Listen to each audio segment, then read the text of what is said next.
evaluate where you are. Look at it, assess yourself. Assess yourself and assess the situation. What brought you there? What has brought you to this point? What did you learn from it? Are you learning anything, or are you doing it over and over and over again? Somebody said that insanity is doing the same thing in the same way, expecting a different outcome. Don't let this year be like last. And if last year was great, still don't let it be that way. Raise the standard. If your life is perfect and extraordinary, you darn well know you're not going to be happy unless you keep making it better. That's what makes us feel alive. It's not what we get that makes us happy. It's who we become and what we're able to give because we become more. If you want to begin to move, you've got to clear your mind of all the unnecessary luggage and baggage that's weighing us down. You're going to have people to do things to you. Things are going to happen to you. And the most important thing to do is to harness your will and let it go and move so you can grow, so you can get on with your life. It doesn't matter about what happens to you. What matters is, what are you going to do about it? If there's anything that'll shift your life, that'll get you to thrive in a difficult situation, is take some massive action. Try something else. Change it, try it, move it. Progress equals happiness. If you can start to make progress, if you can get yourself going, even if it's not perfect, if it doesn't work, you know what to do. Just change your approach. That doesn't work, change your approach. So often in life, people don't begin the journey because they're not quite sure what to do or how to do it right or how to do it perfect.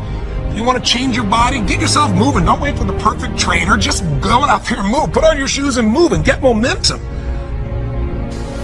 I'm going to turn this situation around. I'm not going to sit back and moan and cry over what happened and what went wrong and who did what. I'm going to do something about this situation. The other thing is, take full responsibility for your life. Accept where you are and the responsibility that you're going to take yourself where you want to go. Someone said we have two primary choices in life. We can either accept conditions as they exist, or we can take the responsibility to change them. See, a lot of people want to exempt themselves from taking responsibility. All they want to do is talk about the problem. Every time you see them, they'll tell you their story over and over and over and over again. No. You want to take responsibility for your life.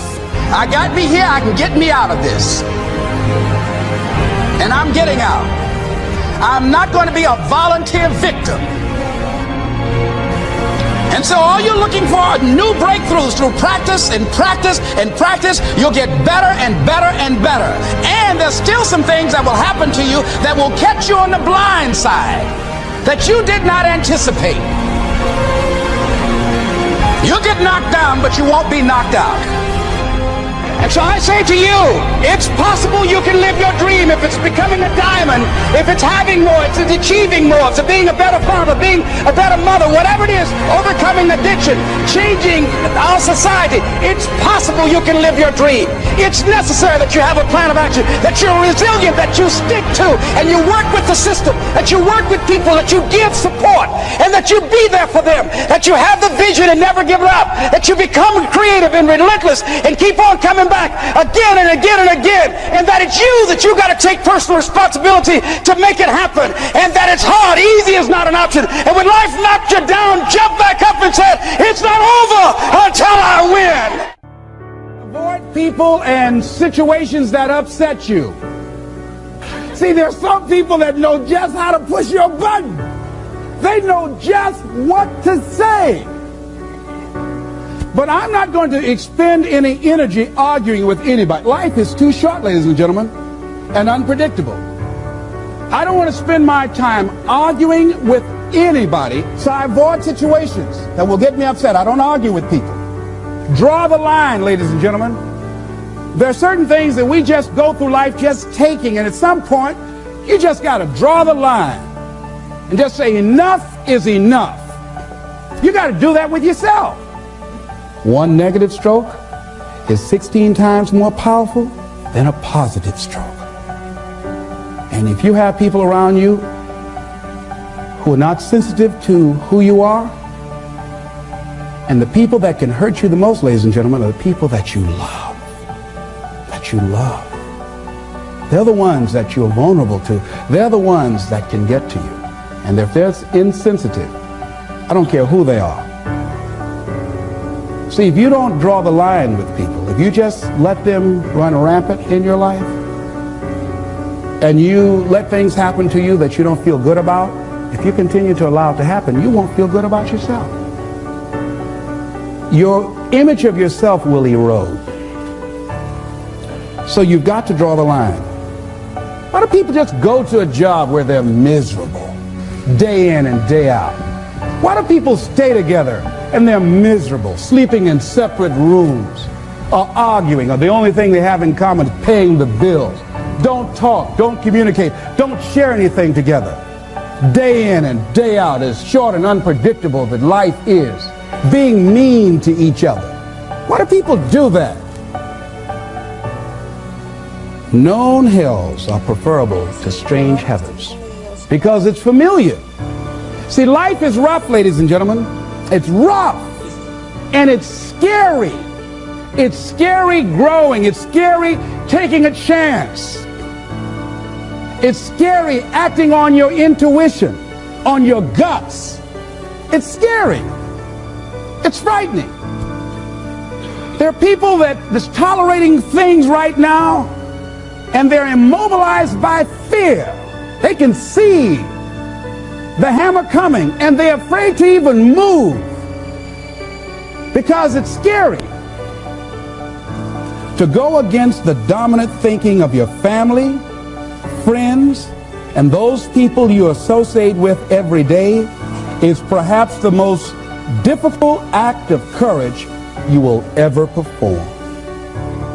See, when you start growing, when you start changing the way you walk, the way you talk, the way you act, the way you respond to things, the way you use your time, when you start saying, no, I can't do that. Why? You're too busy. You don't have the time. No, I have my own agenda. So if people can put you on a guilt trip, they will. And use you and abuse you over and over and over again. You got to draw the line. You have to draw the line on them. Don't go through life feeling like you're powerless. Victims are people that are powerless. You're not powerless. You are powerful. You direct the power in your life. Whatever your life is right now, it is a duplication of your consciousness. It's a result of how you have decided to use your power. That's all it is. That's not who you are. That's just a perverted use of your power that you aren't satisfied with. And you've got the power to change that. Wherever you are, how, I don't know. But I know you've got the power to do that. But you don't know what has happened to me. It really doesn't matter what has happened to you. See, the only thing that really matters is what are you going to do about it? That's all that matters. That's all that matters. You can allow it to destroy you, or you can allow it to build you up. We never get to a level where we feel that there's nothing else for us to do, that we've achieved certain number of goals and we figure that we're through. No. You don't want to stay there and celebrate too long like a lot of people do. They do something they consider outstanding. They go around talking about what they used to do. See, let me tell you, I used to do this and I used to do that. Excuse me, used to be's don't make no honey. What are you doing now? You're still here breathing. That means you've got some more to give. Doesn't matter how old you are, doesn't matter about where you are, doesn't matter about what you have, doesn't matter about what you've done. Life is about growing, it's about being productive, it's about stretching, it's about challenging yourself. So you start looking around and decide, hey, what else do I want to do? What got me here? It's a time for celebration, but also a time for reflection. What got me here? What worked? What did not work? What do I need to do to repeat so that I can get the same kind of results in other areas of my life?